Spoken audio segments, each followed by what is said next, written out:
सर्वधर्माणां जैनं जयतु शासनम्। मैं नमो तीर्थनायक को, नमो ओंकार वाणी को, नमो उन कुंद प्रभु को जिन्होंने ओंकार धारण की। अहो उपकार जिनवर का, कुंद का दिव्य वाणी का, जिन कुंद ध्वनि दाता उन कहान स्वामी का।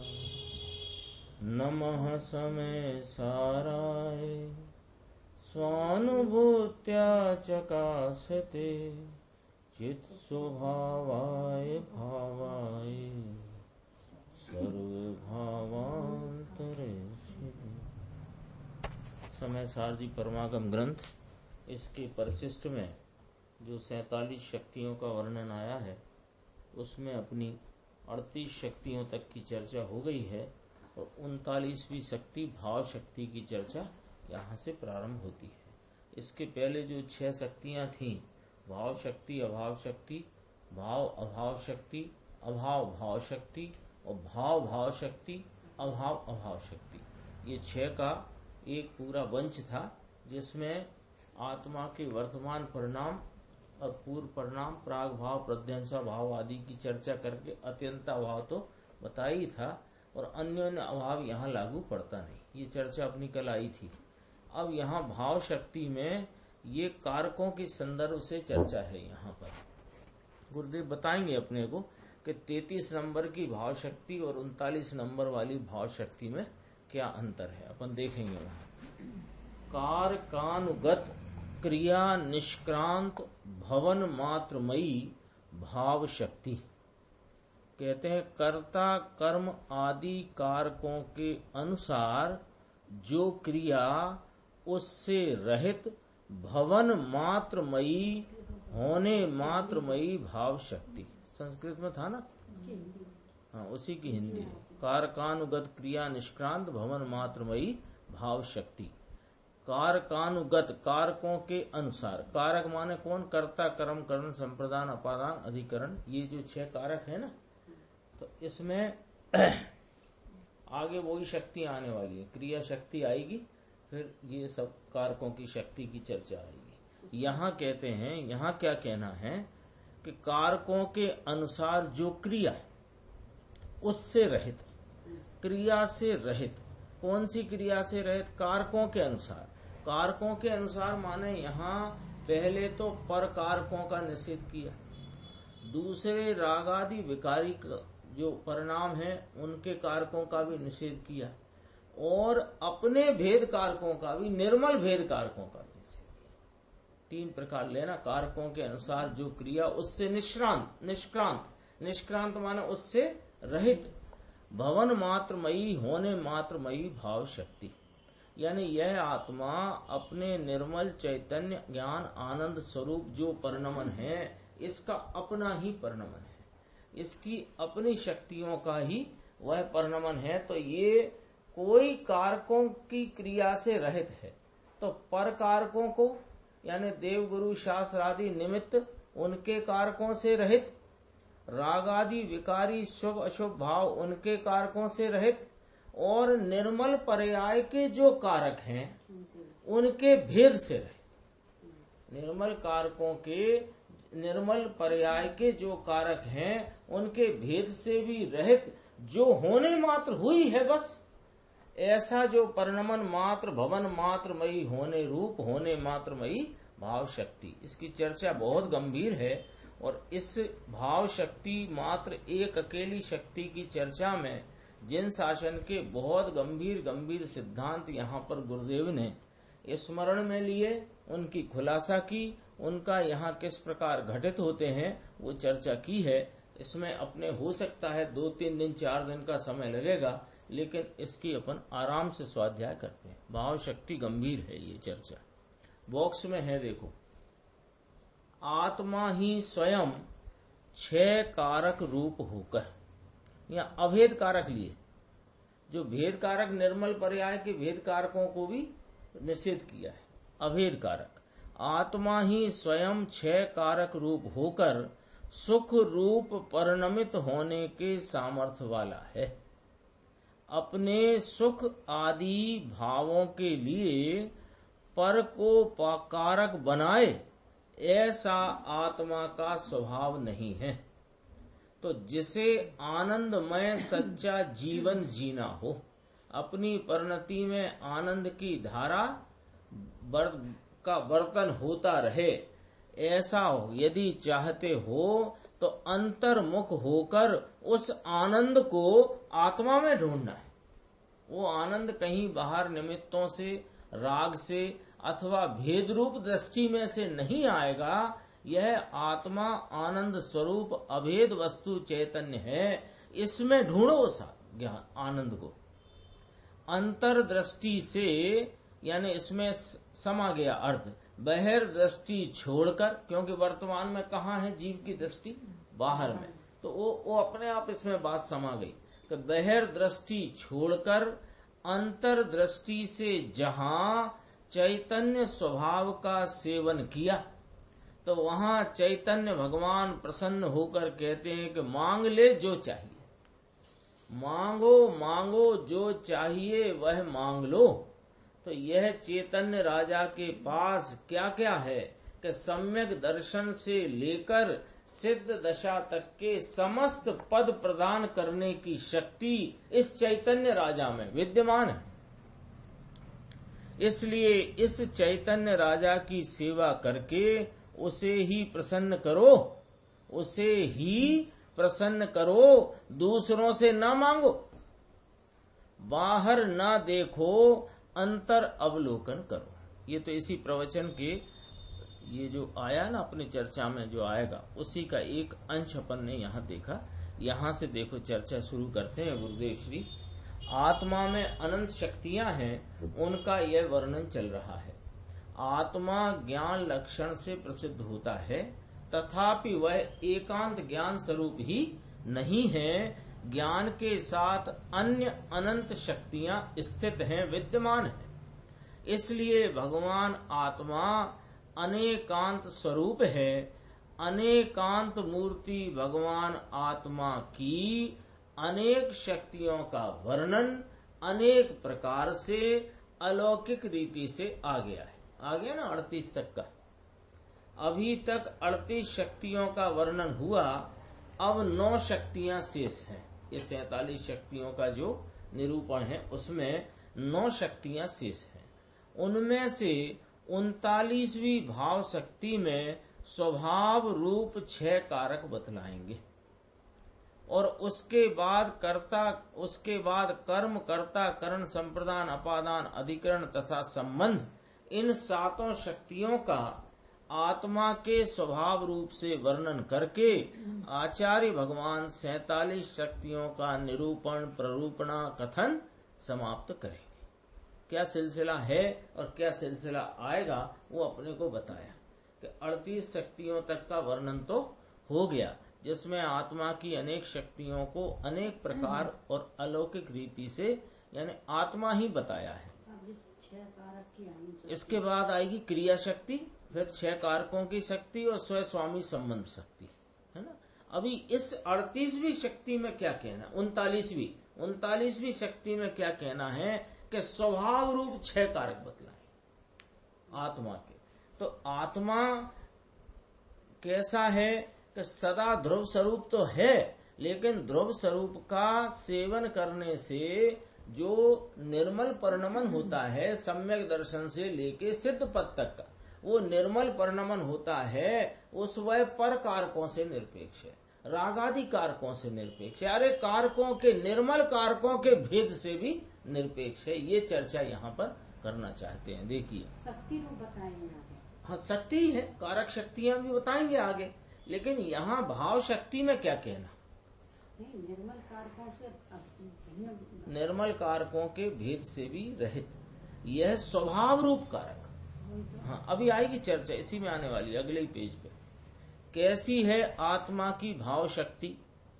कि कर्ता कर्म आदि कारकों के अनुसार जो क्रिया उससे रहित भवन मात्रमयी होने मात्रमय भाव शक्ति है। थोड़ा अपने को इसमें ये पकड़ना है कि भवन मात्र भी कह रहे हो आप और क्रिया से रहित कह रहे हो, तो कौन सी क्रिया से रहित कहते हैं कि कर्ता कर्म आदि कारकों के अनुसार जो क्रिया है उससे रहित है, लेकिन स्वयं उस रूप उस काल में भुवन मात्र होती हुई, निर्मल ही लेना है ना यहाँ परिणमन, तो अपने निर्मल रूप भाव से परिणमन होने की अपनी स्वाभाविक शक्ति ये लेना है।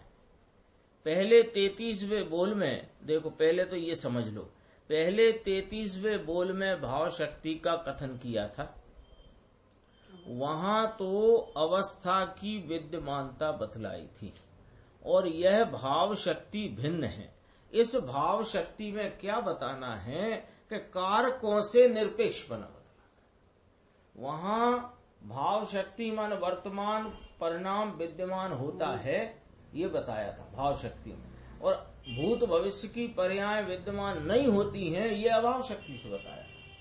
फिर वर्तमान भाव है और उसका अभाव होएगा, और जो अभी अभाव रूप है उसका भाव होएगा, और ये जो भाव है वह अपने ही भावों का भाव है, ऐसी भाव शक्ति, और जो अपने भाव नहीं है उन रूप कभी होगा ही नहीं, ऐसी अभाव शक्ति। ये 6 शक्ति आई नहीं।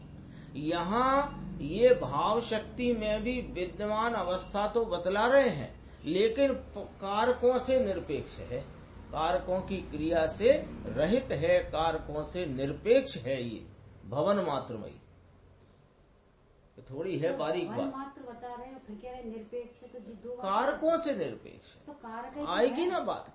यही तो कारक भवन माने कारक नहीं, भवन माने भाव। भाव कैसा कि जो वर्तमान भाव है ना, उस वर्तमान भाव को निरपेक्ष देखो, उसका कर्ता कर्म करण संप्रदान अपादान अधिकरण ये कारकों से न देखो। वो निर्मल परिणाम भले वह आंशिक हो के पूरा हो, वह परिणाम निर्मल परिणाम अपने स्वरूप की शक्ति की सामर्थ्य का भाव है, उसमें कारकों को न देखो। ऐसे निरपेक्ष कहा ना, अभी बहुत चर्चा लेंगे। निरपेक्ष हो ना, सब कारकों के देश से हाँ, शुद्ध है, हाँ, वो शुद्ध है उसको, लेकिन भवन मात्र जो भवन मात्र लेना है, यहाँ भवन मात्र भी लेना है, परिणमन लेना। देखो इसका जो बॉक्स आया था उसको ध्यान कर लेना जरा, फिर दोबारा से निकालो बॉक्स, क्योंकि जो दिशा है ना उस शक्ति के निरूपण की दिशा पकड़ लेना चाहिए अपने को। देखो आत्मा ही स्वयं 6 कारक रूप होकर, तो 6 कारकों से निरपेक्ष है, लेकिन 6 कारक रूप होकर माने वह परिणमन तो है, सुख रूप आनंद रूप परिणमित आत्मा। यहाँ द्रव्य गुण पर्याय तीनों में शक्ति का घटाते हैं, तो परिणमित आत्मा, वो परिणमित आत्मा कारकों से निरपेक्ष है, ये लेना है। अभी यहाँ देखो नीचे ही आ रही है बात। पहले तो ये दिशा पकड़ो कि ये जो भाव शक्ति की चर्चा है इसमें कारकों से निरपेक्ष पना बतलाया जा रहा है। कौन कौन से कारक? तो रागादि विकार के कारक पर कारकों से भिन्न और अपने निर्मल कारकों के भेद से भिन्न। अभी देखो इसमें ये पैराग्राफ है, ये बहुत अच्छा है। दुख दूर करके सुखी होने के लिए सुख कहाँ ढूंढे, उसकी ये बात है। इसमें गुरुदेव ने जितनी कारकों की चर्चा आगम में आई है ना, वो सब यहाँ पर ली है। 62 नंबर गाथा पंचास्तिकाय, 66 नंबर गाथा पंचास्तिकाय, 126 नंबर की गाथा प्रवचन सार, 16 नंबर की गाथा प्रवचन सार, 186 गाथा प्रवचन सार, सब लिया है। बहुत गंभीरता से इसका प्रतिपादन यहाँ किया है गुरुदेव ने।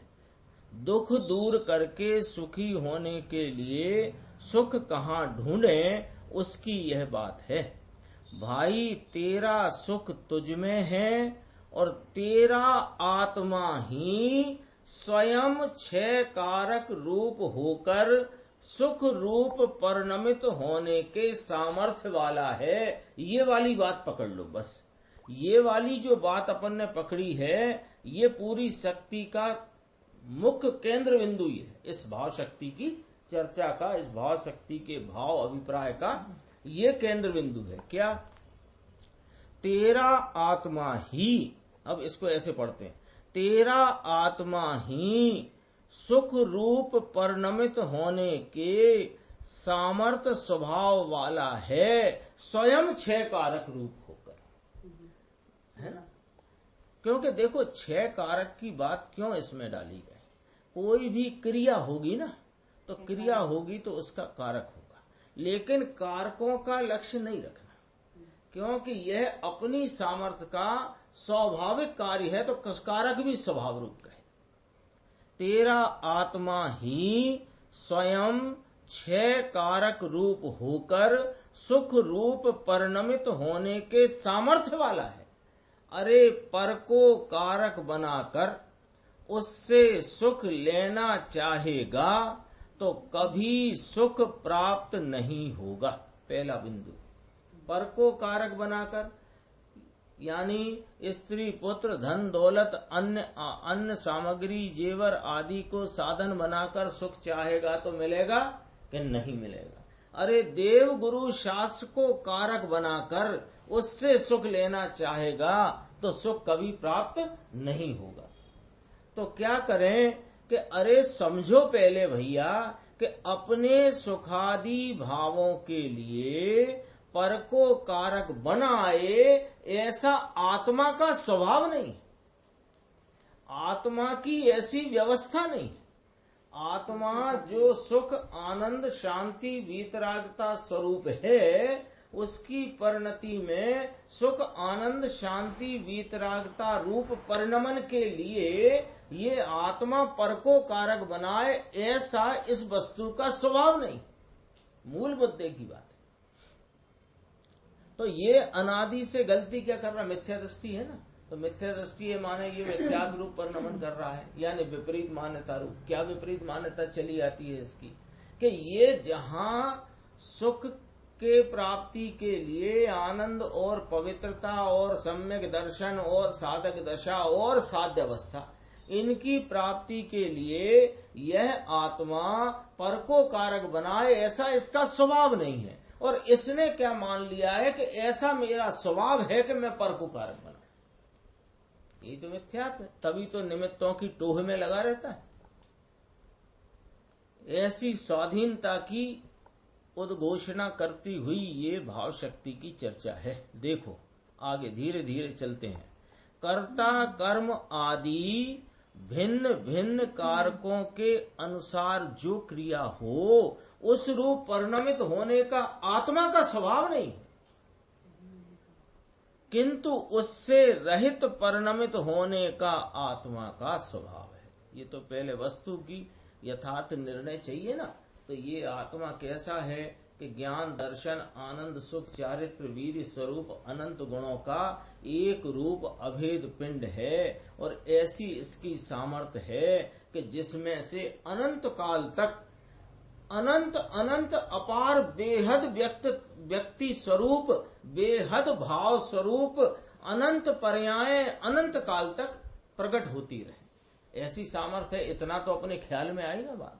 लेकिन अब यहाँ क्या ख्याल कराते हैं कि वो जो आनंद आदि की पर्याय हैं उनकी परिणति परिणमन प्राप्ति उपलब्धि के लिए ये आत्मा पर को कारक बनाए अथवा और आगे कर्ता कर्म आदि भिन्न भिन्न कारकों के अनुसार जो क्रिया होए उस रूप परिणमित होने का आत्मा का स्वभाव। तो आत्मा फिर कैसी है कि आत्मा तो अपने स्वभाव रूपता से परिणमित होती है, ये मूल बिंदु है। किंतु उससे रहित परिणमित होने का आत्मा का स्वभाव है। यही तो भाव शक्ति की चर्चा है। देखो आत्मा के द्रव्य गुण या पर्याय। आत्मा का द्रव्य माने अनंत स्वभाव का पुंज पिंड वह द्रव्य, अनंत स्वभाव वे गुण और उनकी पर्याय में व्यक्तता, ये पर्याय हुई। तो आत्मा के द्रव्य गुण या पर्याय अपने से भिन्न अन्य किसी कारक के आधार से स्थित रहें ऐसा आत्मा का पराधीन स्वभाव नहीं है।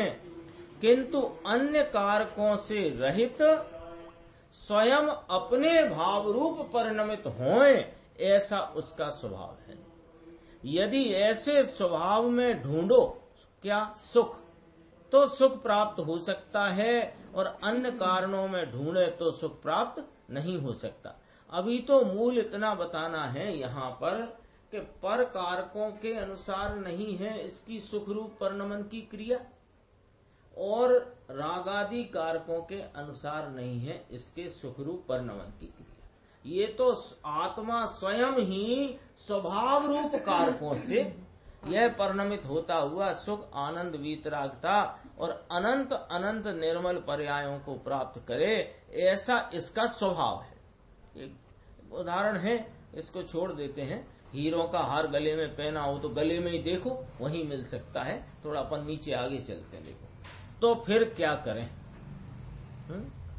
कहते हैं कि संतों के उपदेश अनुसार आत्मा की शक्तियों को पहचान कर प्रतीति करना, अंतरोन्मुख होकर उनमें एकाग्र होना, उनमें एकाग्रता से ज्ञान, आनंद, प्रभुता प्रकट होती है, आत्मा स्वयं परमात्मा बन जाता है।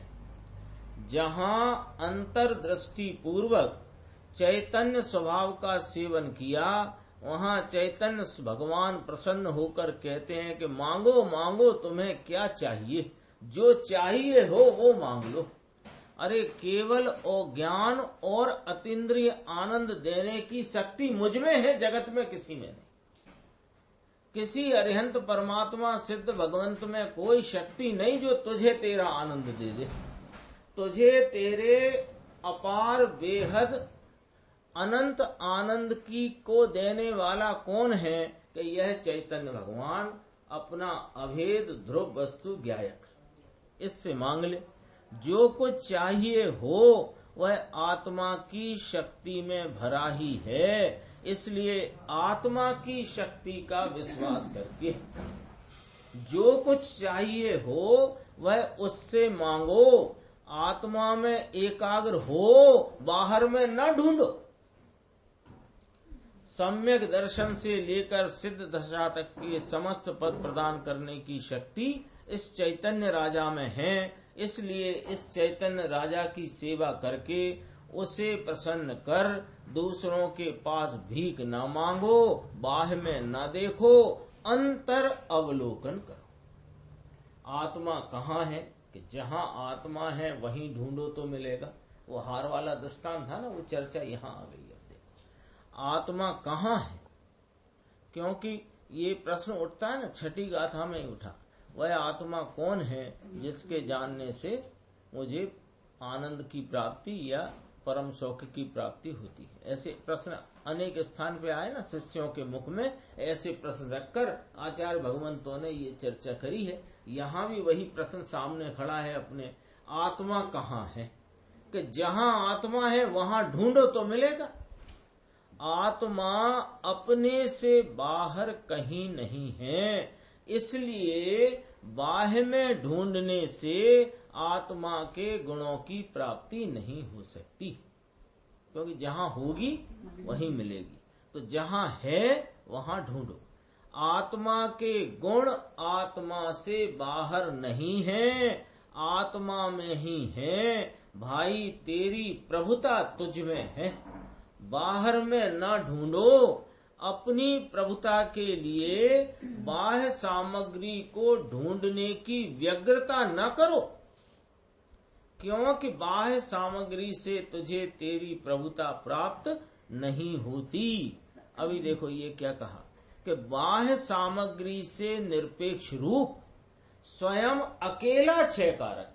ये अकेला छह कारक शब्द है ना, ये छह कारकों के भेद से भी रहित यह जो अभेद तत्व है अपना, उसमें जो वर्तमान परिणति अभेद रूप होकर के पर लक्ष्य करती, एकाग्रता करती है, तो वहां वह सुख, आनंद, शांति, वितरागता स्वतः प्रकट होती है। ये वाली बात यहाँ स्थापित करना चाहते हैं।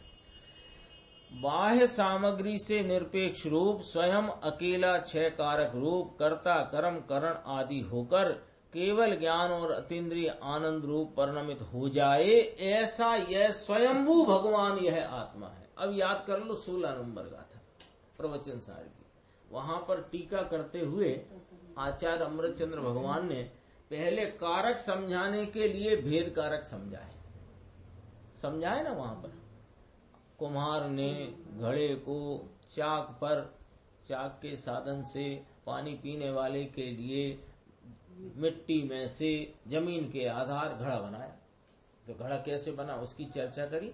ये भेद कारकों से कारक समझाए है, भेद नहीं समझाना था वहां, और ये सब घड़ा बड़ा कुछ नहीं समझाना था। वहां समझाना था कि कारक क्या होता है। तो वो कारक वहां भेद कारक समझाकर फिर क्या कहा कि आत्मा स्वयंभू है।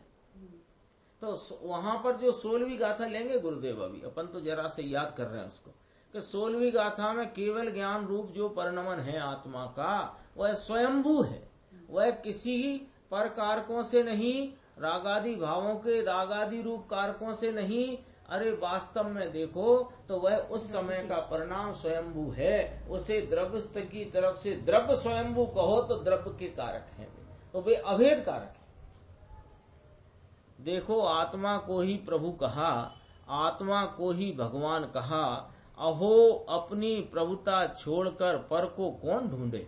ऐसा स्पष्ट स्वभाव और ऐसे स्पष्ट स्वभाव की ऐलान घोषणा होने पर भी पामर जीव अपनी प्रभुता को पर में ढूंढते हैं, तो ये इसको क्या कहना है, मूर्खाई।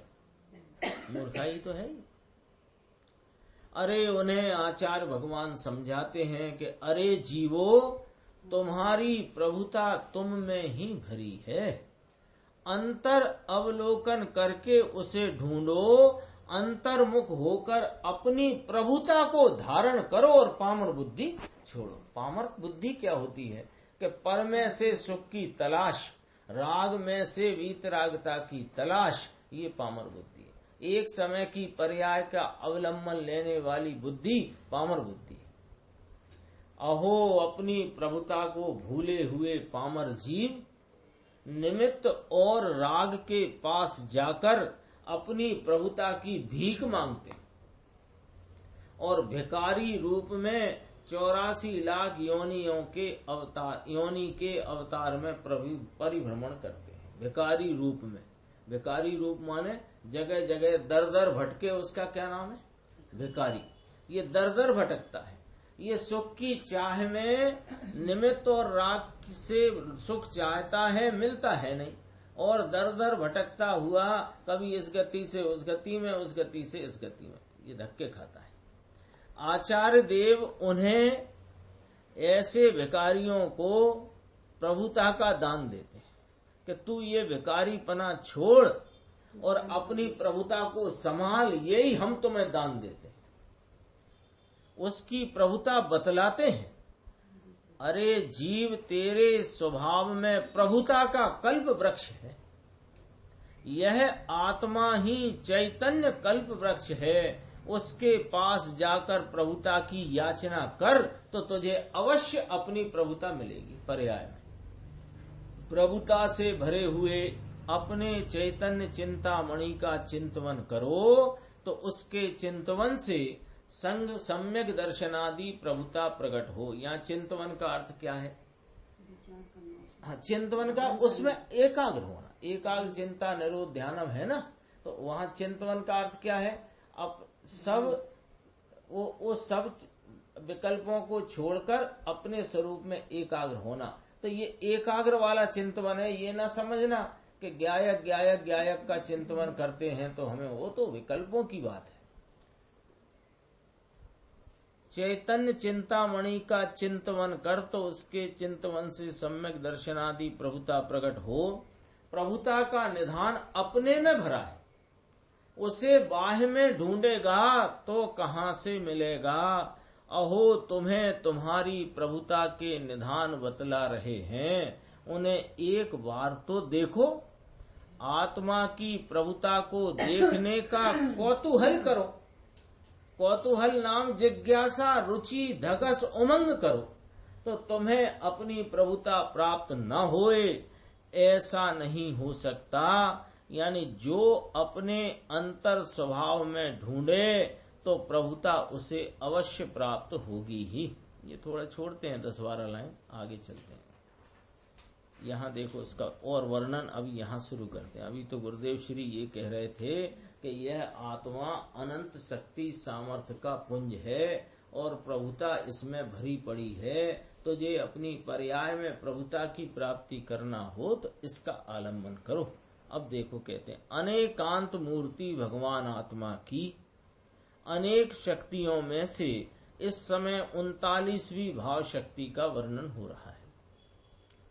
कर्ता कर्म आदि कारकों के अनुसार होने वाली क्रिया से रहित शुद्ध भाव रूप होए ऐसी आत्मा की भाव शक्ति। और स्पष्ट होता जा रही ना विषय, क्योंकि अपन ने जो पढ़ा था उसमें कारकानुगत आया था शब्द, मूल संस्कृत में कारकानुगत क्रिया निष्क्रांत भवन मात्रमयी भाव शक्ति। यहाँ परिणमन लेना है ना, वो नहीं लेना है अपने को विषय रूप भगवान आत्मा, वो नहीं। उस भगवान आत्मा के अवलंबन में वह भगवान आत्मा स्वयं ही शुद्ध भाव रूप परिणमन होता है, ये वाली बात लेना।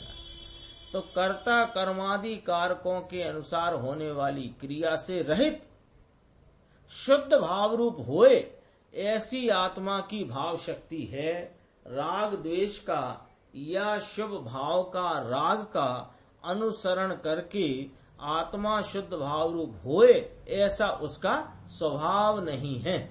आत्मा का जो शुद्ध भाव हुआ, भवन मात्रमयी कही ना, तो आत्मा का जो शुद्ध भाव हुआ उसका राग करता नहीं, राग कर्म नहीं है, राग संप्रदान नहीं है, राग अपादान नहीं है, राग अधिकरण नहीं, करण नहीं, कुछ नहीं। इस प्रकार कारकों के अनुसार होने वाली क्रिया से वह रहित है। ये विकारी कारकों का निषेध किया, विकार रूप कारकों का निषेध किया। अरे आत्मा स्वयं भी स्वभाव से राग का कर्ता नहीं, राग का कर्म नहीं, करण नहीं है, संप्रदान नहीं है, अपादान नहीं है तथा अधिकरण भी नहीं है। उसी प्रकार राग का और स्वभाव का स्वयं स्वामित्व रूप संबंध भी नहीं है। अकार्य कारणत्व शक्ति अपनी आई थी तो उसमें किसी का कार्य नहीं और किसी के कार्य का कारण नहीं, ये दोनों तरफ घटित हो गई बात। राग करे और उसके फल को भोगे ऐसा आत्मा के स्वभाव में है ही नहीं। ये बात को बहुत मजबूती से अपने को दृढ़ता से समझना है कि अब तक मैं राग रूप परिणमित हुआ नहीं और राग का मैंने भोग किया नहीं।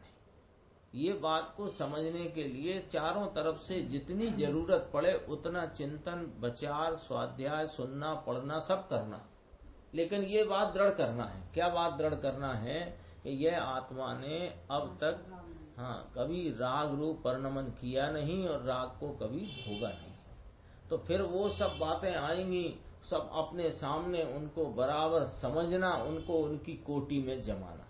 कर्म नहीं बांधे जीव ने, ये वाली बात भी जमाना। कर्म को भोगा नहीं, ये बात भी जमाना। राग रूप परिणमित हुआ नहीं, कौन के वह चेतन स्वभावी आत्मा जिसकी प्रतीति मुझ रूप, मुझे अहम करने रूप है, वो आत्मा कभी राग रूप परिणमा नहीं। क्योंकि यहाँ लिखा है देखो, राग करे और उसके फल को भोगे ऐसा आत्मा के स्वभाव में है ही नहीं। आत्मा का स्वभाव तो ज्ञान आनंदमय है, तो आनंद का उपभोग करे ऐसा उसका स्वभाव है। पर के या विकार के कारकों का अनुसरण करे ऐसा उसका स्वभाव नहीं है। अभी देखो और एक बात आती है। शुभ राग या शरीर आदि की क्रिया वे किसी प्रकार के आत्मा के धर्म के कारण हैं क्या, अथवा किसी प्रकार उनका कोई आधार है क्या? क्या क्या? शुभ राग और शरीर आदि की क्रिया, यानी व्रत, दया, दान, व्रत, तप के शुभ राग, मंद कषाय के परिणाम और उस समय होती हुई उपवास आदि की, शरीर आदि की क्रिया। वे किसी प्रकार आत्मा के क्या प्रभु धर्म के कारण हैं और क्या किसी प्रकार उनका आधार है, ऐसा प्रश्न किया तो उत्तर आया, कहते हैं कि नहीं, उन रागादि क्रिया के अनुसार नहीं होए ऐसा आत्मा का स्वभाव है। किसने कहा? भाव शक्ति ने। पर्याय में एक समय पर्यंत विकार की योग्यता हो उसे आत्मा की त्रैकालिक शक्ति नहीं कहा जाता। क्योंकि इसको सबसे पहले प्रश्न उठता है कि राग आदि की क्रिया के अनुसार परिणमन करना आत्मा का जब स्वभाव नहीं है तो ये परिणति में राग का भाव है कि नहीं साहेब? क्या हम वीतरागी हो गए? ऐसा प्रश्न पूछे, और जिससे पूछे उससे पूछे क्या आप पूर्ण वीतरागी हो गए? ज्ञानी साधक से भी पूछो। तो कहते हैं सुनो भाई, ये जो पर्याय में जो रागादि विकार है शुभ अशुभ रूप, ये एक समय पर्यंत विकार की योग्यता का भाव है, इसे आत्मा की त्रैकालिक शक्ति नहीं कही जाती। आत्मा की त्रैकालिक शक्ति तो उसे कही जाती है जो सिद्ध भगवान को अभी प्रकट अवस्था में वर्त रही है। तो कहते हैं कि त्रकाली स्वभाव की दृष्टि से तो आत्मा में विकार रूप होने की योग्यता भी नहीं है, ये ऐसा समझाना, ये पकड़ना जरा। थोड़ा शब्द आया ना, ये विकार को पर्यायगत योग्यता कहते हैं ना अपन, है भी। विकार क्या है? आत्मा का स्वभाव है कि नहीं? तो आत्मा की परिणति में है कि हाँ, तो क्या किस रूप से है वो? क्या स्वभाव रूप से कि नहीं? परने कराया कि नहीं? ये तो उस समय की पर्यायगत योग्यता है, ऐसा कहते हैं। लेकिन यहाँ थोड़ा और जरा एक स्टेप आगे बढ़ के समझना कि ये जो त्रिकाली स्वभाव है ना, जो मैं हूं, उसकी दृष्टि से आत्मा में विकार रूप होने की योग्यता भी नहीं। तो पर्याय में है तो सही, लेकिन वो पर्याय में है, जब उस पर्याय को गौण करके ही तो दृष्टि होगी त्रिकाली स्वभाव की। फिर पर्याय में होए ये बात ही खत्म हो गई। गौणता में गौण हुआ ना, त्रिकाली स्वभाव की दृष्टि से तो आत्मा में विकार रूप होने की योग्यता भी नहीं, ऐसा समझाना है। ये भाव शक्ति में ऐसा समझाना है। आत्मा की किसी शक्ति के स्वभाव में रागादि का कर्ता कर्म करण संप्रदान अपादान अथवा अधिकरणपना नहीं है, और उस त्रिकाली स्वभाव का अनुसरण करके जो निर्मल भाव हुआ वह भाव भी रागादि कारकों का अनुसरण नहीं करता। इस प्रकार कारकों के अनुसार होने वाली रागादि क्रिया से रहित परिणमित होने का आत्मा का स्वभाव है। पर के कारकों की तो कोई बात ही नहीं करना, रागादि कारकों के अनुसार भी ये रागादि क्रिया से रहित परिणमित होए, ऐसा आत्मा का स्वभाव है। अब प्रश्न है यहां देखो, राग द्वेष और अज्ञान रूप भी महाराज आत्मा परिणमित होता तो है ना? ये प्रश्न ऐसा यक्ष प्रश्न सा बन गया है कि ऐसा खड़ा ही रहता है, खड़ा ही रहता है। और ये प्रश्न का जिसको शमन हो गया उसको इस चैतन्य परमात्मा का दर्शन न हो, ऐसा हो नहीं सकता। जिसको दर्शन हुआ है वही तो कहेगा कि रागादि वर्ण आत्मा का स्वभाव। अपन तो आत्मा स्वयं रागादि रूप वर्ण में हो रहा है ना एक समय में। तो वो पूछ रहा है ना, वो प्रश्न क्यों खड़ा हुआ है ये कि आत्मा की पर्याय में तो है ना साहब, स्वभाव में तो नहीं है, पर्याय में है। जब कहते हैं ना आत्मा की पर्याय में है ना, तो आत्मा अलग और पर्याय अलग, ऐसा लगता है। ऐसा तो अभी उसकी बात कहते हैं। देखो, राग देश और अज्ञान रूप भी आत्मा परिणमित तो होता है ना, ऐसा करके सबका प्रश्न पड़ा है। मेरा कहना ये है कि इस प्रश्न का जिसको समाधान होए उसे आत्मा का दर्शन हुए बिना रहेगा नहीं, और जब तक इस आत्मा का दर्शन नहीं हुआ तब तक ये प्रश्न का समाधान होता नहीं। देखो अभी उत्तर क्या देते हैं ज्ञानी भगवंत, क्या उत्तर देते हैं। एक समय पर्यंत की अवस्था के विकार को अज्ञानी ही अपने कार्य रूप से स्वीकार करता है और उसका फल संसार है। वह आत्मा का स्वभाव है ही नहीं, तो उसे आत्मा कैसे कहा जाएगा? पूछा है ना, अज्ञान रूप भी आत्मा परिणमित होता तो है ना, उसने पूछा है कि आत्मा राग देश अज्ञान रूप भी आत्मा ही तो परिणमित होता है ना। तो कहते हैं कि जो इस परिणमन को अपना कार्य मानता है वह उसको यह आत्मा का स्वभाव ही कहाँ और वह आत्मा ही कहाँ। देखो ऊपर की 2.5 लाइन, एक समय पर्यंत की अवस्था के विकार राग भाव को कौन मानता है अपने कार्य रूप? अज्ञानी मानता है। अज्ञानी उसको अपना कार्य स्वीकार करता है। कैसे करके? ये पर्याय में तो है सा, या परिणमित सा करता, आत्मा ही तो परिणमित हुआ है। अरे आत्मा परिणमित होता ही नहीं राग में। ये थोड़ा एक बार थोड़ा उत्साह ला करके ये बात पकड़ने जैसी है। इसमें थोड़ा सा अंदर में से स्वभाव के प्रति का उत्साह जागृत होए तो बात पकड़ में आ जाती है, नहीं तो वही अपने घूमती ही रहती है चक्री। क्या कहते हैं कि इस एक समय की अवस्था में ही होता है, इतना तो तुम्हें बात समझ में आई कि नहीं आई। वो एक समय की अवस्था में होता हुआ विकारी राग का विभाव रूप जो परिणाम है उसे अपना कार्य कौन स्वीकार करता है? अज्ञानी। तो अज्ञानी तो आत्मा ही का है, आत्मा नहीं है। यानी आत्मा के होते होने पर भी अनात्म भावों में आत्मपना करता है, तो आत्मा का है। बहिरात्मा कहा ना उसे। बहिरात्मा का अर्थ क्या होता है? बहिर्धन आत्मा, बहिर्भावों में आत्मपने की बुद्धि, इसका नाम बहिरात्मा। और अंतर स्वरूप आत्मा में आत्मपने की बुद्धि, इसका नाम अंतरात्मा। और परम स्वभाव रूप जो प्रकटता है उसका नाम परमात्मा। यह आत्मा का स्वभाव नहीं है तो उसे आत्मा कैसे कह दें, कैसे कहा जाएगा? अरे आत्मा की कोई शक्ति ऐसी नहीं है कि पर के साथ कारकों का संबंध रखे, शक्ति ही नहीं। अरे पर का अनुसरण करने से क्या होता है? विकार होता है, और वह विकार आत्मा का स्वभाव नहीं है, इसलिए उसे आत्मा कहते नहीं। एक समय मिलकर, अब देखो क्या गजब बात कहते हैं, एक समय मिलकर अनंत काल से अनंत काल विकारी परिणमन में व्यतीत हुआ। बोलो समझ में आई कि नहीं बात? बात पकड़ में आई कि नहीं?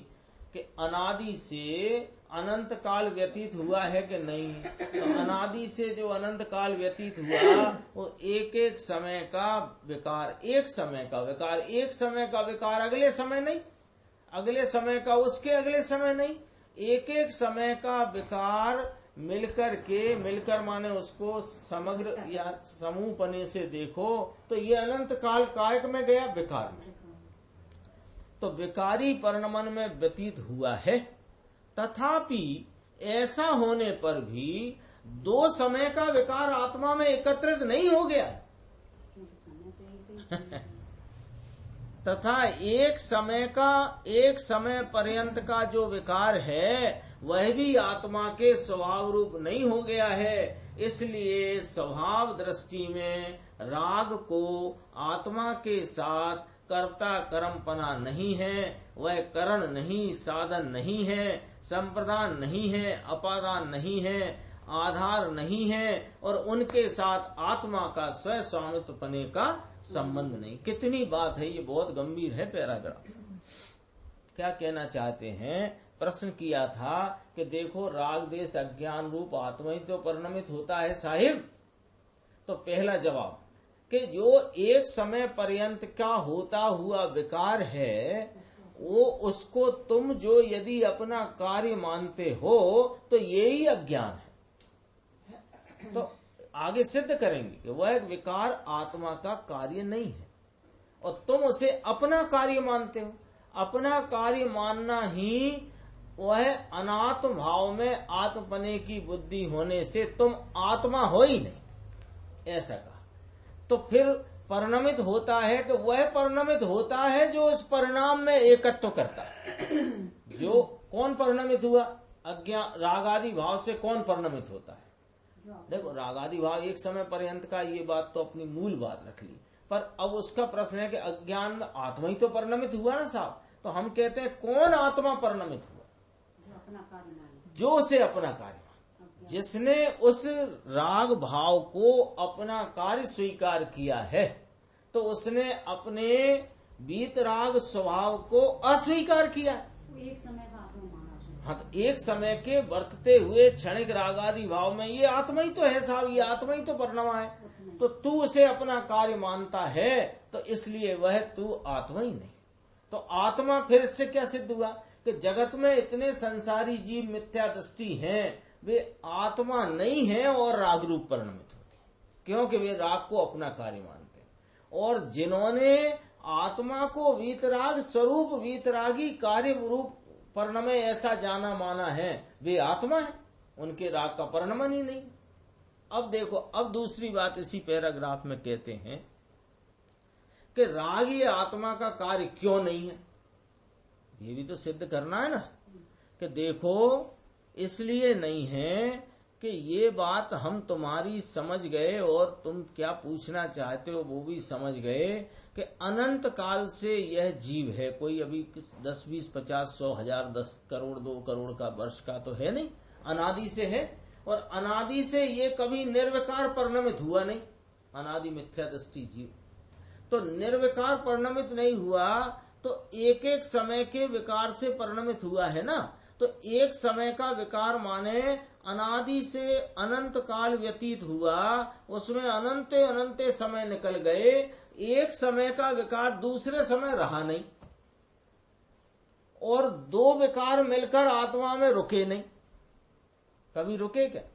तो दो समय का विकार आत्मा में एकत्रित नहीं हुआ, और जो एक समय का विकार है उस रूप ये आत्मा ना हुआ और वह आत्मा के स्वभाव रूप ना हुआ। तो फिर क्या हुआ कि ये कार्य मेरा है ही नहीं। इसलिए स्वभाव दृष्टि में राग को आत्मा के साथ कर्ता कर्मपना नहीं है, यानी राग होए मेरा कार्य और आत्मा होए कर्ता, ऐसा है ही नहीं।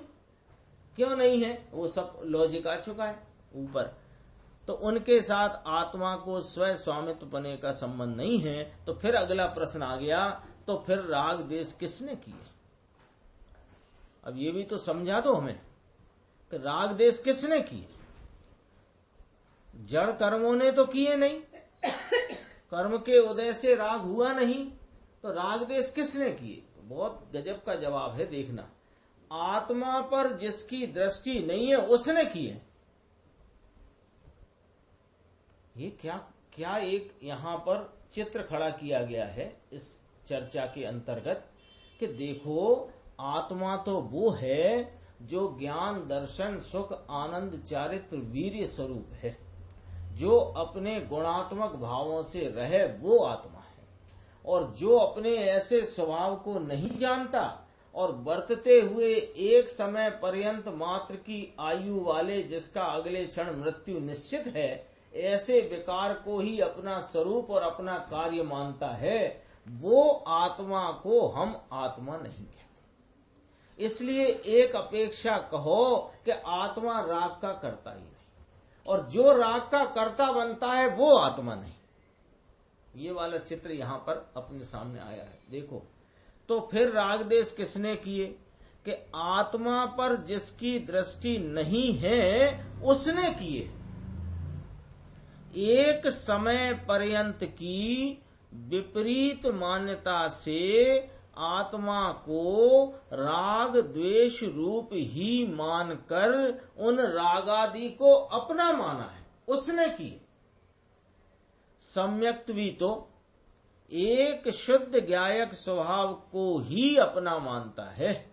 सम्यक दर्शन होने के पश्चात परमार्थतया वास्तव में राग देश का कर्तृत्व उसने अपना माना ही नहीं है, क्योंकि सम्यक्त्वी अपने शुद्धात्म स्वरूप के साथ, अपना शुद्धात्म स्वरूप यानी अपना शुद्ध आत्मा निज कारण परमात्म तत्व जिससे उसने अभेद एकाकार होकर जिसमें अहम करते हुए आप रूपता की प्रतीति करी है, उस विषय के साथ रागादि को एक में करता ही नहीं है, कभी नहीं करता। रागादि रूप परिणमन होता है एक एक समय करके जब तक पूर्णता नहीं है, लेकिन वह रागादि को अपने स्वभाव शुद्धात्म स्वरूप के साथ एक मेघ नहीं करता। ये थोड़ी चर्चा देखो ले लेते हैं 2 मिनट, ये उसी के साथ पूरी हो जाएगी। जैन दर्शन में तो बस कर्म की ही बात है और कर्म से ही सब कुछ होता है, ऐसा भगवान ने कहा है, ऐसा अज्ञानी मानते, किंतु उन्हें जैन दर्शन की खबर नहीं है। जैन दर्शन में तो है ना, कोई कोई कहता जैन दर्शन में कर्म पद्धति या कर्म की को बताने वाले ग्रंथ बहुत हैं और कर्म की तरफ से ही सारी चर्चा जितनी जैन दर्शन में है उतनी तो अन्य कहीं नहीं है, क्योंकि अन्य जगह तो ईश्वर पे कर्तापना छोड़कर बात खत्म कर देते हैं। यहाँ पर कर्मों की सारी व्यवस्था कहाँ बताई है? जैन शासन में बताई गई है, लेकिन ये जैन दर्शन में कर्मों की तरफ से भी बात तो किसकी करी है कि अनंत शक्ति संपन्न अनेकांत स्वरूप शुद्ध आत्मा की ही मुख्यता है और विकार के समय उसे निमित्त रूप से कर्म होते हैं, ऐसा भगवान ने बतलाया। कर्म रूप होने की शक्ति पुद्गल की है। आत्मा जड़ कर्मों का बंध करे या जड़ कर्मों को दूर करे अथवा जड़ कर्म आत्मा को हैरान करें, ऐसा कहने का भगवान का कहीं किसी अनुयोग में आशय नहीं है। आत्मा पर की अवस्था नहीं करता और पर पदार्थ आत्मा की अवस्था नहीं करते। अपने अपने 6 कारकों से ही प्रत्येक द्रव्य की अवस्था होती है। पर कारकों से भिन्न की बात हो गई ना, अपने अपने कारकों से, और पर्याय में विकार और उसके निमित्त रूप कर्म हैं, वे जानने योग्य हैं। कौन? निमित्त रूप कर्म भी और विकार भी, ये जानने योग्य है, किंतु उतना ही आत्मा को मानकर उसके आश्रय में रुके तो मिथ्यात्व दूर नहीं होता। इसलिए व्यवहार नए ज्ञान में जानने योग्य है, किंतु वह आदरणीय नहीं है। ऐसा जिन शासन में आचार्य देव ने ढिंडोरा पीट कर, गुरुदेव का शब्द है डांडी पीटी ने कहो छे, ढिंडोरा पीट करके कहा है। अब अपनी आगे जो स्वाध्याय चलेगी उसमें 85 काय की 62 गाथा, साथ में 66 गाथा, 126 गाथा, बहुत इसमें चर्चा गंभीर आएगी। अपन आगे की स्वाध्याय निज निधि निज में बताई, यह अनंत उपकार है उसके लिए जिन वाणी माँ को वंदना 100 बार।